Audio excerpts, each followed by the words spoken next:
folks, and welcome to Subjective Thoughts. And our book for today is Cop Hater by Ed McBain, and published by Pocket Books Fiction. There it is over there. It's got a kangaroo. Okay, now there is violence, murder, attempted murder, blood, and a hell of a lot of shooting. Oh, and some fighting too. So if you are in any way squeamish, you have been warned. Also, spoilers. Okay, so this is the first book in the series called the 87th Precinct by Mr. Ed McBain, though that is his pen name. One of his pen names, actually. He has another pen name for, I think, another book series or something. I don't remember. But his real name is Sylvester Alberto Lombino, I think it was. He passed away in 2005. Now, this is an old book. This came out in the 50s originally. And it's just, yeah. I know when the other ones that came out. I haven't checked how many books there were in the series, to be fair. I gotta do that. But yes, so how have I heard about this book? It was actually from a YouTube video. A YouTuber I watch, he made a video mentioning this one, actually reading a little bit of it in the video. And I was like, ooh, that sounds like my kind of thing. So I went to get myself a copy. Had to get one from Amazon in the end. For some reason, something was up with thrift books and I couldn't purchase it there. Anyway, I got the book and I sat down to read it and I really enjoyed myself. Come on, why is it not sitting? Oh, there we go. Okay. Sorry. Alright, so the story here of Cop Hater starts with a murder. A detective by the name of Mike Reardon goes out to his shift at the police precinct, checks on his children, on his wife, and then just heads out. And as he's walking towards the precinct, he's not there yet, but as he's walking, he's suddenly shot. And that starts the whole thing. The police arrives, then detectives from the 87th Precinct where he works arrive. They are Steve Carella, if I'm pronouncing his surname correctly, and Hank Bush. So, thus starts an investigation into who murdered Mike Reardon. But then, a bit after, as they are investigating, because there's no witnesses, and they don't have any clues really besides the gun, the slugs from the gun. It's a .45. So they start looking, but then a little while after, and a few days later, another cop is murdered. One that's also in their precinct. His name is Foster, I think it was. Yeah, Foster. So it's again, what's going on? And again, this happens at night, no witnesses. By this time, the crook stepped in dog shit, and there's a partial footprint. And so from that, they can tell that he needs the special shoes because he limps or something. But I think it was, yeah, he walks like a duck, they say. So again, they keep searching. They talk to Foster's mother. Have these cops had any enemies? What's going on here? Who's the shooter? So they keep investigating. Then there's a nosy reporter who, because of him, one of the portalmen, as they're called, gets shot because he's mistaken for the reporter. The reporter comes to see lieutenant. Is it the lieutenant there? He comes to see him and talk to him about his theory that it's gangs of, these teenagers. A teenage gang that might have done this to the cops, but the lieutenant tells him no. There's no way that's it. We're fine with these kids as long as they don't cause too much trouble. As long as they keeps amongst themselves.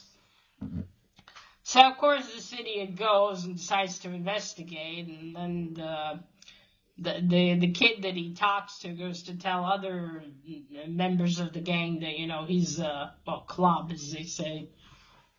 Yeah, so that happens. Basically, this reporter's a dick.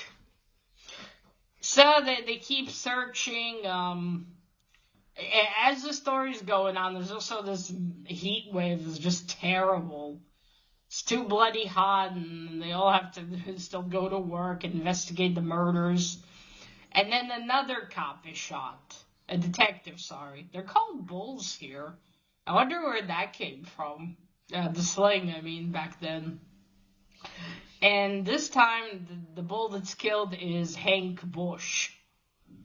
He's also murdered, but Hank actually gets to fight with the guy, and he shoots him in the shoulder, but he gets shot 3 times, he realizes he's a goner, and he goes for the guy, and he rips hair from his head, and also scratches his face. And thanks to that, they know the guy's height, weight, hair color.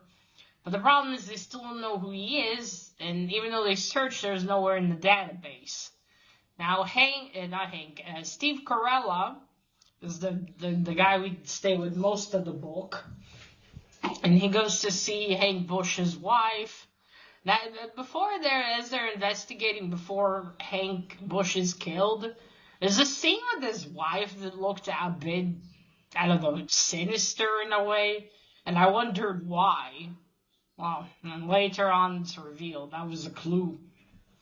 But anyway, then he goes to see Hank's widow, and she tells him, she has some theories. He also has theories, and she's like, maybe it's a cop hater.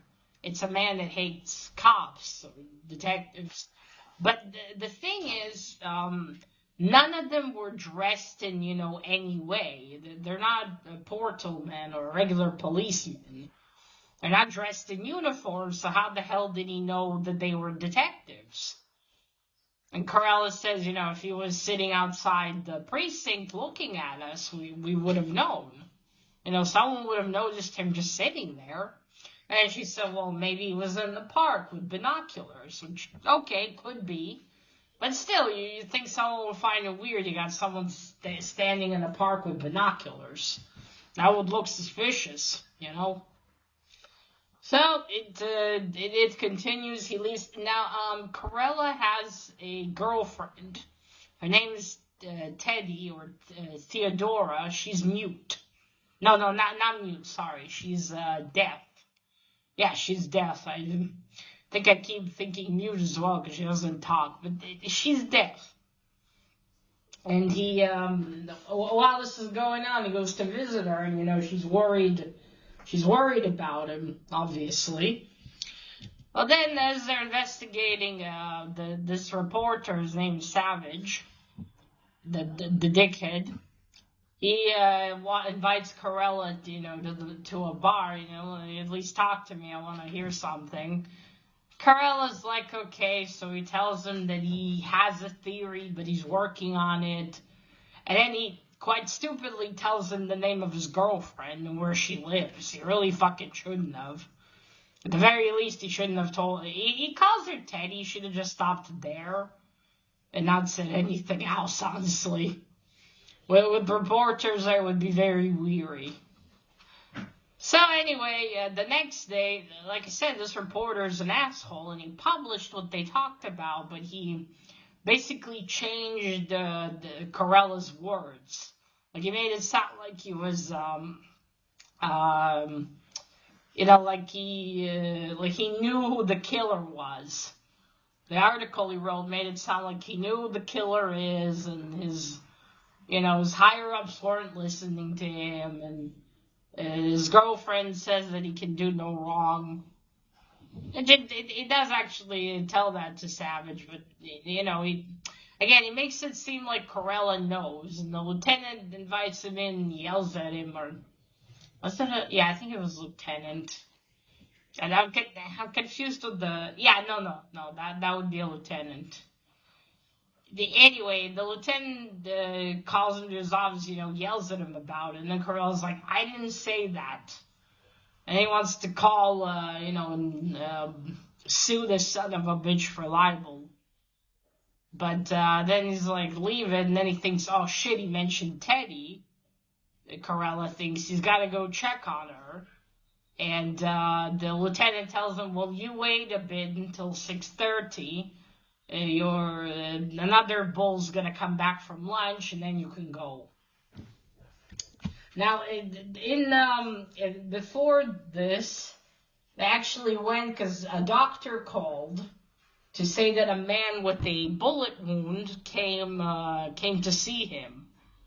So he called the police immediately, but the guy escaped. He and Corella and another detective go there to see, and they get thumbprints because he leaned on something in the doctor's office. Now, that doesn't help them because he's nowhere in the system.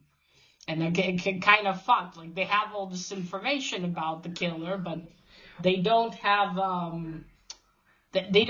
his name. They don't know his name, and they don't know where to find him. Great. They know his height. They know his height because of his shooting at Hank. They're basically almost the same height. So yeah, they checked that, but again, nothing. So anyway, while Corella is waiting, he was supposed to come to Teddy's apartment at midnight. But it's like 6:15, he has to wait a bit more, then he can leave. Now, while this is happening, because of that article, the killer goes to see Teddy. He goes to her apartment. Now, it says Teddy is deaf. If someone knocks on her door, she's not going to hear. So what Corella does is he takes the door knob and then turns it so she can see that, and then she goes to open the door for him. So the killer tries to to get in like that, and he checks the door, but it's locked. But Teddy sees that, and she thinks it's Corella or something, so she goes. Oh, that's weird. I wonder how, if someone needs her, how do they go in? Or they can't knock. But yeah, she opens the door, and he pulls out the 45. And she tries to close the door, but he breaks into her apartment. Like, he shoves his foot in, gets in, and basically tells her, sit down, and orders her to make him a drink and one for herself. And he's like, okay, we're going to wait. We're going to wait now for Corella, because you read the papers. Because of this idiot Savage, the killer thinks that Corella knows who he is. That's the problem. Okay, wait. I want to tell you the killer's name, because that I forgot. Ah, there we go.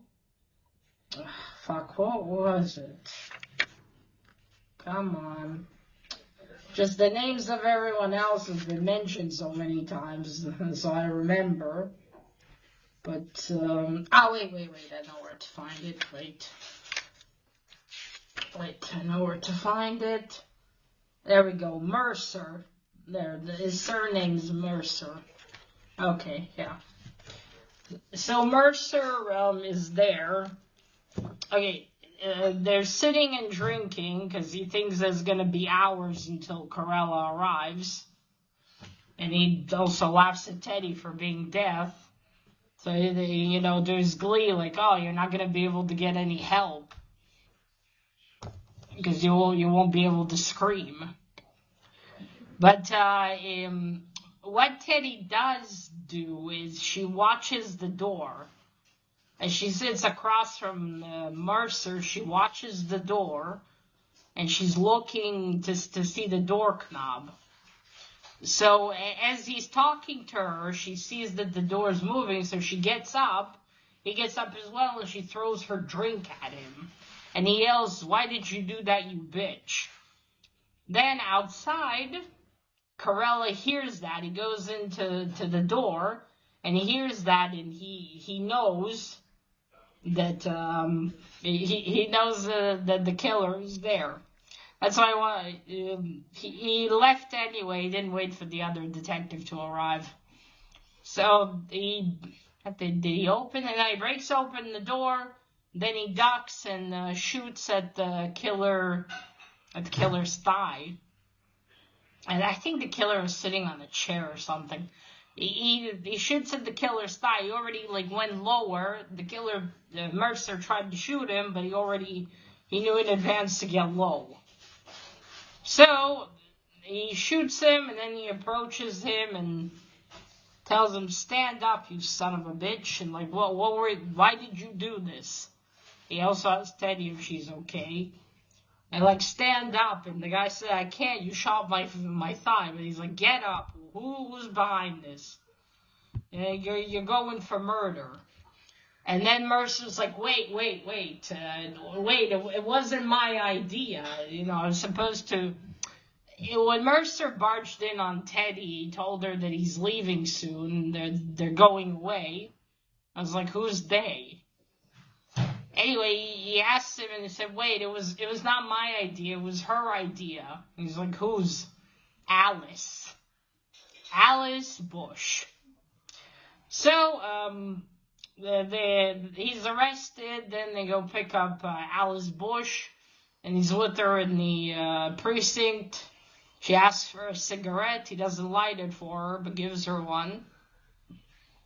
And then he asks Alice why. "Why did you do this?" And she's like, "'Cause I hated him." She hated Hank. And he's like, "Well, why just not divorce him?" She said, and she tells him he wouldn't let me divorce him. And he's like, "Have you tried? You could have talked to Hank. He's a reasonable man." And she's like, no, I couldn't. I hated him. I wanted to be free. And she basically implies, there's going to be men on the jury. I guess she was thinking she would at least escape, the death sentence? Or was she going to pretend that, she was a helpless victim or something? Which she should have done to begin with. She just said, "Oh no, Mercer, he made me. We were lovers, blah, blah." But yeah, no. There were men on the jury that all verdict that she's guilty. She and Mercer. She was just sitting there. Mercer was crying his little eyes out. And that's it. They were both sentenced to the electric chair. By the way, Alice Bush was this really hot woman. And that was the evil glint in her eyes. Because she hated Hank. And that's it. Later, Teddy and what is it, July? Anyway, Teddy and Corella get married. It's something he asked her multiple times, apparently, and also in the book. Wanted to marry her. And so they go to a courtroom, they get married, surrounded by some relatives and some of the detectives, and that's it. Corella's going on a honeymoon. And then his lieutenant, another detective that's, I think that's the one that's shorter than most of them, they go out and he grabs a tabloid. So Savage works for a tabloid. And the happiest news that day is that's it, the heat wave has broken. And that is it. That's the end of the story. Whew, okay. So first cover here, I really like this one. I purposely got I think this is the pocketbook version. Is it? It's kind of a small copy or something, so it'll be easy to carry it. Because I did take this to the doctor this week, actually. So yeah, you see, it's cool. It's got the detective walking cars. And I think it looks very good. I like it. I think you can see that well enough. I don't want to pull it out again. Yeah, you see? Looks good. Okay, now for the story. So this is a really smooth and fun read, actually, and already it grips you. Like, you get this detective, and I was so bummed because he seemed nice, and then like a few pages later, he's fucking shot and killed. I was like, the fuck? Already? Ooh. Because I thought that he was going to be the protagonist, so I was like, oh, well, I guess not. But yeah, I like Mr. McBain's style of writing.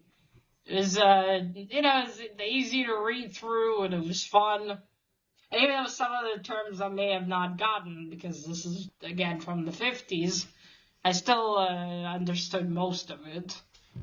And I liked Corella's, well, I guess you could say that the detectives' personalities aren't that fleshed out. But regardless, there was enough there, basically. And it was just really interesting, like who the fuck's the killer? Who's got it in for the detectives? And again, I didn't get the hint with that scene with Alice, but I guess that was there to show you. And now after you get to the end, it makes sense in a way. Like how did the killer know these detectives? How did he know who they were if they weren't with any uniform or anything?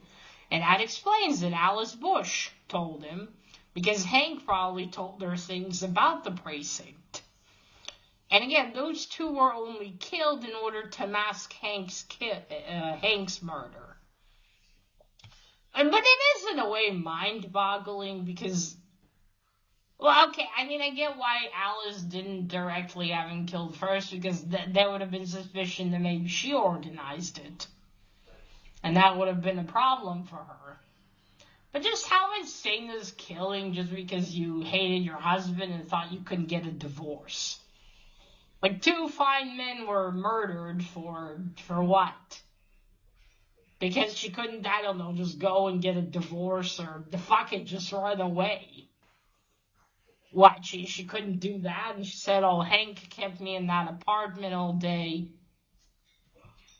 What, chained? You couldn't go get a job or something? Or, I don't know, do anything, really. Just, one thing I wish was added in was, how did she meet Mercer? So Mercer is a very good mechanic. But I don't think Alice and Hank had a car, because he would walk to the precinct, so how did she end up meeting him? She says she was at home all day. Was it a random meeting? Were they lovers? I wish that was added in to make a little bit of, okay, maybe not all of it, but like, I'm just curious how the hell she met him. And how did she convince him to do that? Because he says, that this is the one woman. I've been with many chicks, he tells Teddy, but, like, this is the woman. And he was planning to basically fuck off. And Alice would have gotten away with it if he just... So in this case, Savage proved to be a useful asshole, because thanks to him, he went to Teddy, and then Corella went to see Teddy and caught him. But if he wouldn't have meddled in and just left with Alice, they probably would have been able to get away scot-free. Someone would have just thought, oh, okay, it was a maniac that disappeared or something. But, there you go. Poor Hank. I wonder if he knew how much his wife hated him. And again, it's just astounding what this bitch decided to do just because she wanted a divorce. Granted, I don't know if a divorce was easy to obtain in the 50s. To be fair, I'm thinking of Russia back then. Yeah, that wouldn't have been easy. It would have been quite a few months, but still, she could have just fucked off or something. So I don't know. And again, now this isn't a long book, so the story is long, but regardless, even though with those holes, I still really enjoyed it. It was a really fun read. I'm glad I picked this one up, and in the future, I would definitely want to pick up more. Oh, one more interesting thing that was in the YouTube video Now, again, don't quote me. I don't know if that's for sure. This is what the YouTuber said. That originally Corella was gonna be killed off in the end of the book. I don't know how because Mr. Ed McBain decided to kill him off, and it could happen to anyone. And then maybe as he and Teddy leave, he gets shot. Now I think this is a much later reprint perhaps, because it doesn't have that. It just ends with the lieutenant and the other detective leaving. So I guess later on they changed it. But it said they hear a gunshot, and I think Corella dies. Maybe. I don't remember what he said already, but it was something like that, which is very interesting. He went to the publisher when he finished the book, and the publisher told him, no, you can't kill Corella. What are you doing? You can't kill off the main character. He's going to be the most popular. You just can't do that. And Ed McBain was, well, all right. I'll go back and I'll make sure that he's not dead. And he'll be alive. And that's that. And I guess a good thing is that maybe there wouldn't be a series. Although, again, this focused on multiple detectives, so maybe they could have found someone else. But yeah, it's definitely interesting would be to read more about Corella. I think he probably continues in the other ones. But that's it. That was a cop hater that wasn't actually a cop hater. Because all this was done because a chick wanted a divorce. Surprised Mercer, though, was, not divorce, to get rid of her husband. Surprised Mercer was willing to do all this. Alice must have offered him one hell of a time, why would you want to, get in this much trouble? Now you got the electric chair over what? A chick that probably would have thrown you under the bus, most likely. But alright, folks, that is it. That was Cop Hater by Ed McBain. Let me know what you thought of this one if you read it. And remember, collect what you're passionate about, share it on YouTube. Bye!